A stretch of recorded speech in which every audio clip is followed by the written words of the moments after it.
Monica Orluk, CEO and Executive Director of Operation Troop Appreciation. So, what inspired you to get involved with the foundation?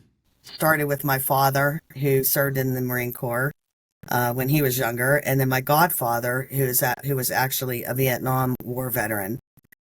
So I was always raised with a sense of bringing support to those who serve our country, especially those who suffered in times of combat.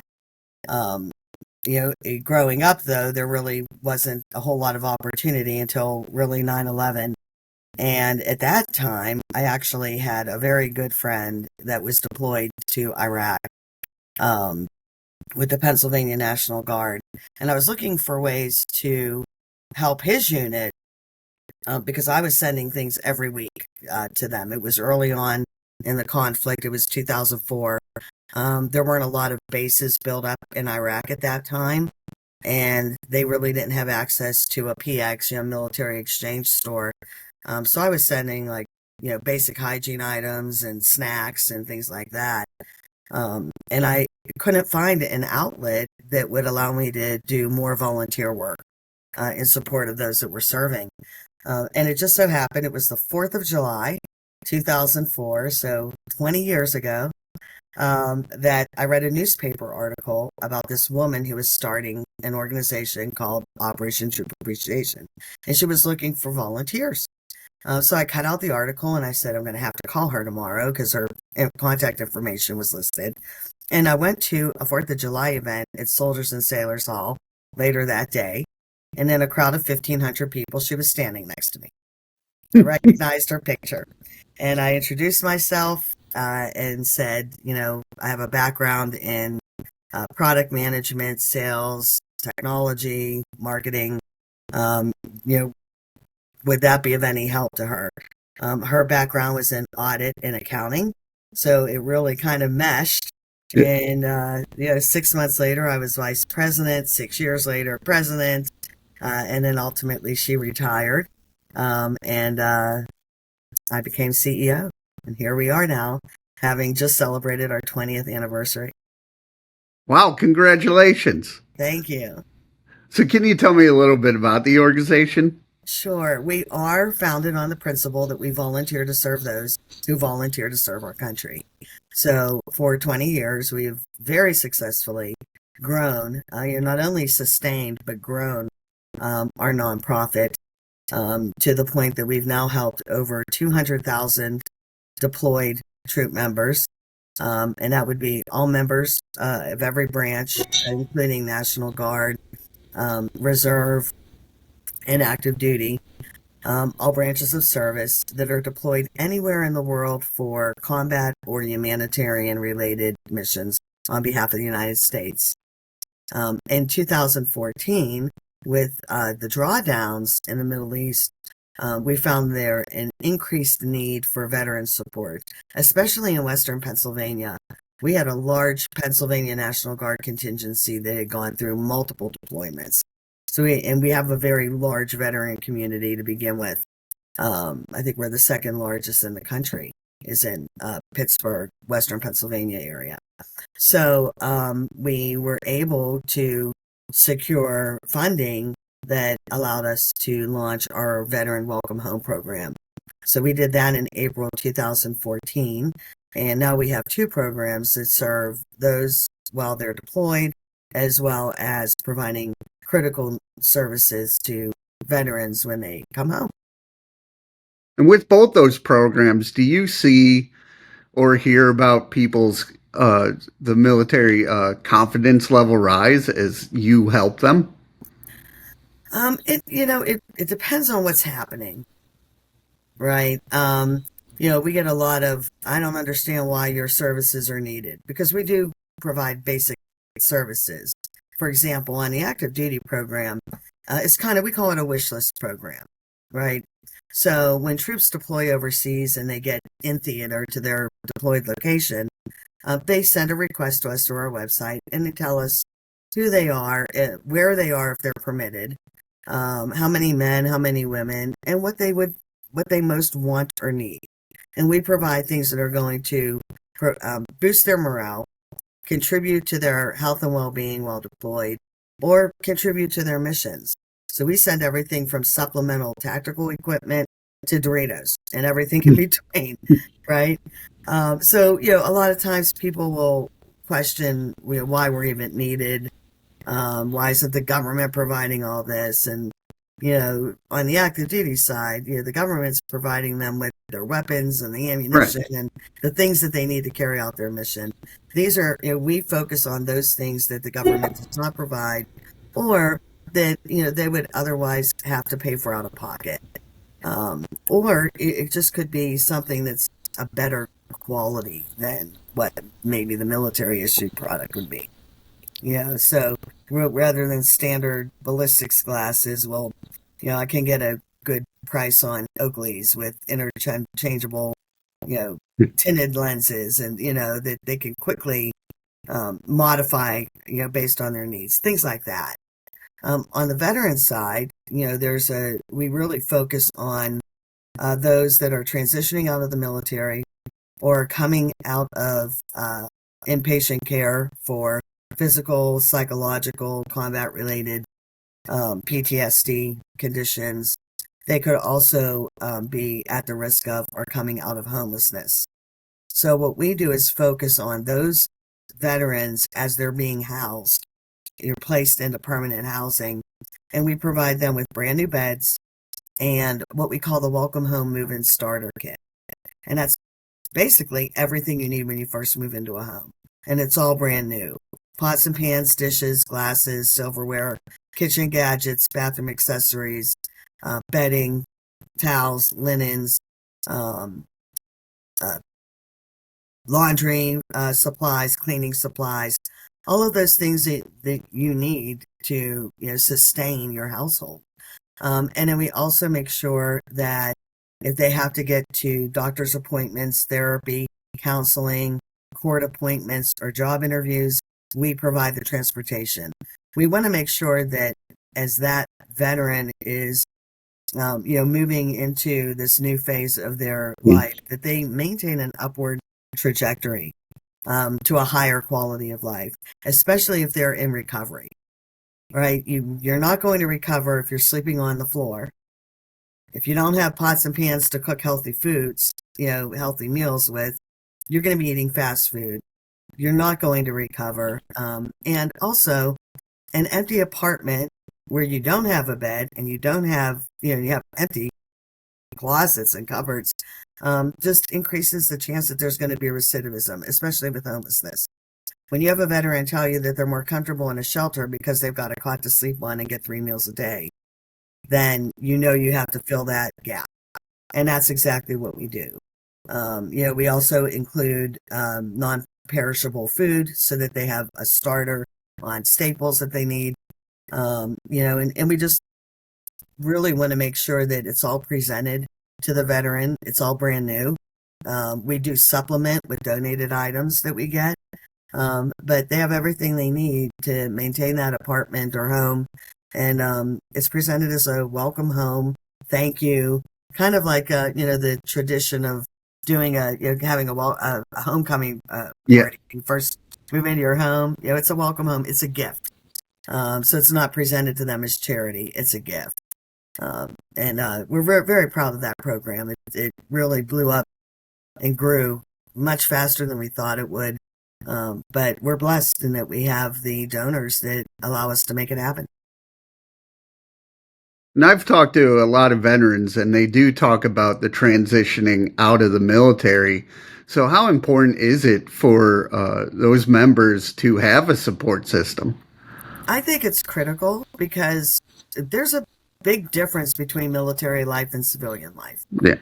It really is. And being able to kind of just maintain a flow for them, it sometimes they get stuck. They don't know what to do because they've, especially if they've entered the military like right out of high school. Their entire adult life has been pretty much regimented and controlled. And now, okay, here, get a job, do this, do that, get an apartment. They really don't know where to turn. So having a support structure they, can either provide, in our case, the logistical, tactical items they need, as well as being connected to a network of other services. We just make sure that 100% of that veterans' needs are met. We're one piece of that puzzle. But we have a large community network of support services, and we all work together on behalf of that veteran. What does it mean to you to be helping out the military? Well, it means a whole lot to me. When I started 20 years ago, and, our founder, Kristen, we kind of started this journey together.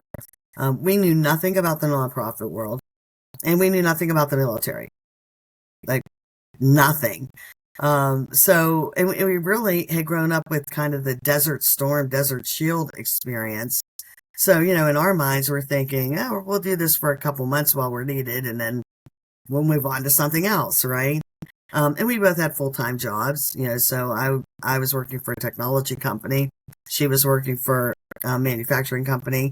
And, we just really didn't have, if you had asked us 20 years ago that we would have, grown to a nationally recognized nonprofit, to the size that we are now, considering that, we were really thrilled with our first fundraiser and raising $2,000. You know, it's just been an amazing journey. We really had no clue, excuse me, but, we leveraged the people that wanted to help. Again, our staff is completely volunteer. And, we were all kind of just guided by a sense of patriotism, and identifying a need and finding that we had the skills and talent to meet that need and do as much good as we can. What is some of the feedback you've gotten over the years? Well, on the active duty side, it's really funny. We get pictures and thank you notes that are just very gratifying. When you, especially, during the probably the most difficult days in Iraq and Afghanistan, when, we actually were able to help those units that had experienced casualties or had their, living quarters blown up and lost everything that they did have. And you send them these things, we kind of go on autopilot. We're just shipping everything they need, and we don't think about what the actual impact is. And then you get this letter saying, we were in a really dark place, and you made it feel like Christmas. And, the effect that had on the men and women was just priceless. So to get that kind of feedback is just, it's very overwhelming, and it humbles you. On the veteran side, you're talking to a lot of times people who are going through tremendous pain physically, or psychologically, and, really feel kind of lost, especially if they're coming out of a homeless situation.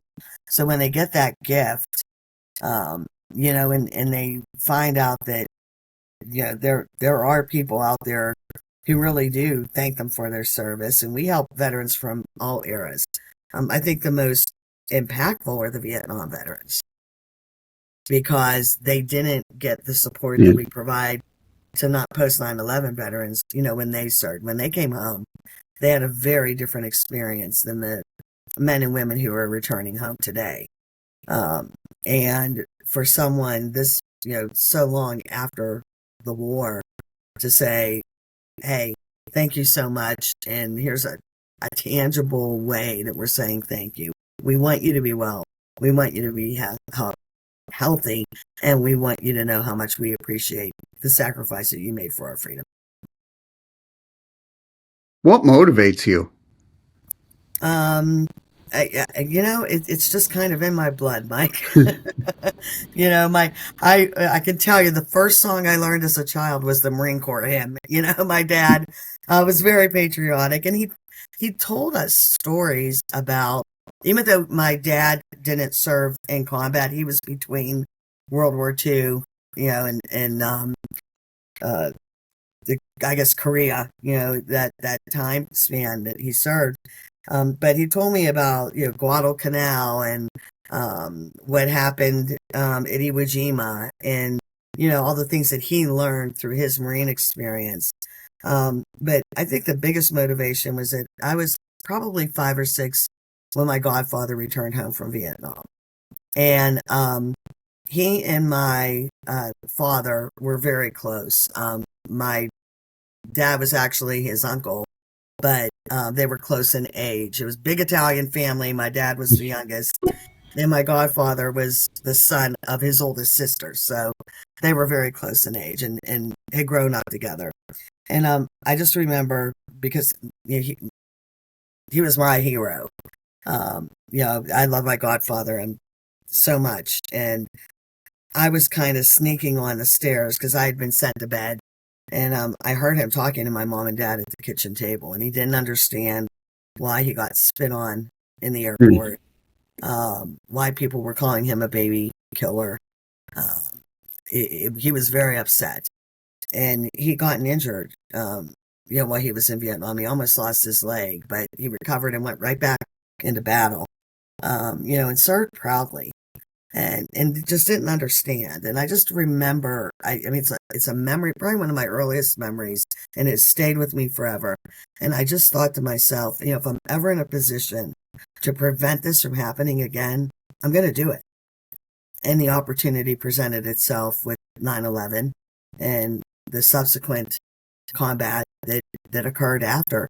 And, we just didn't realize that we'd be doing it for 20 years.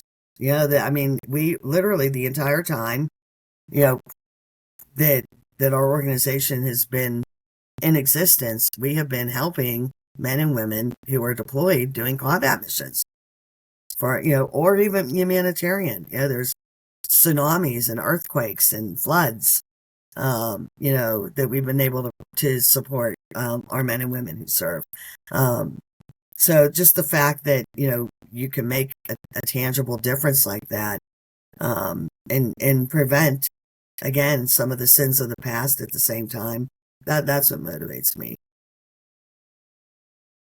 And you are celebrating 20 years, but where do you want to see the mission, say, in the next 3 to 5 years? Quite honestly, everyone in our organization prays every day that we're not needed anymore. I mean, the ultimate goal is that our services aren't needed because every veteran is taken care of and we're not fighting anywhere. We've resigned ourselves to the fact that that's probably not going to happen, at least not in our generation. And, on the active duty side, we are committed to evolving and changing as we have for 20 years to the needs of our military. There are times when the bulk of our funding and resources are going to be going to those who are actively fighting. They're the priority. We need to take care of them. And then there are times when there's not a whole lot of activity on that end, but we have more veterans who've returned home and need our care.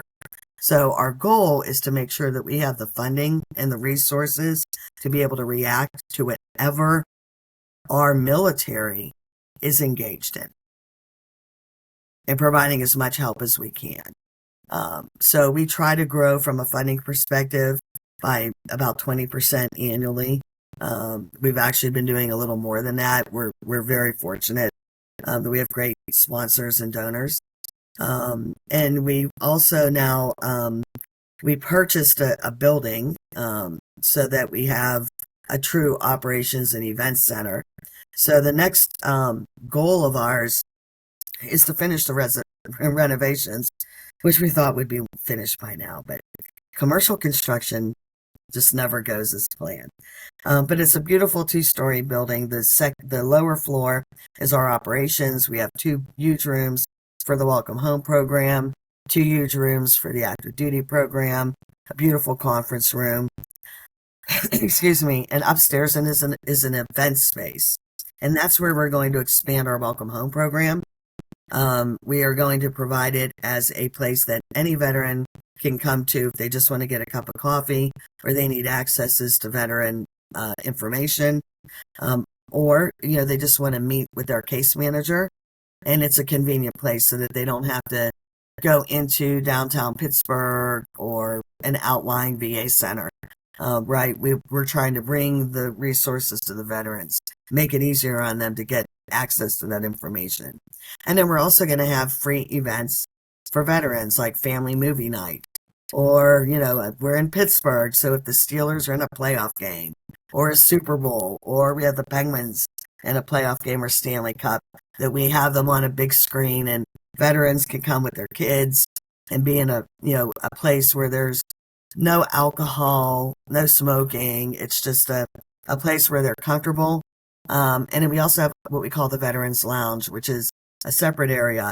Because a lot of times when we bring our veterans together in a large group setting, some get uncomfortable.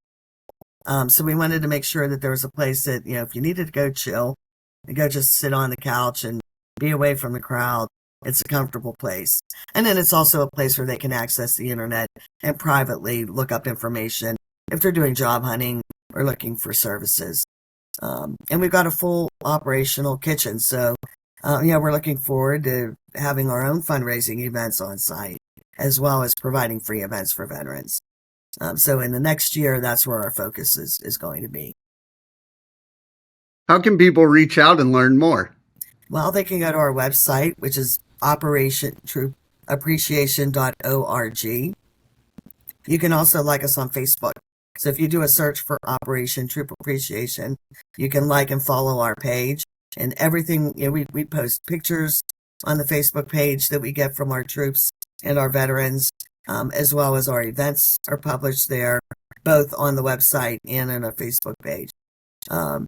So it's very easy to find us.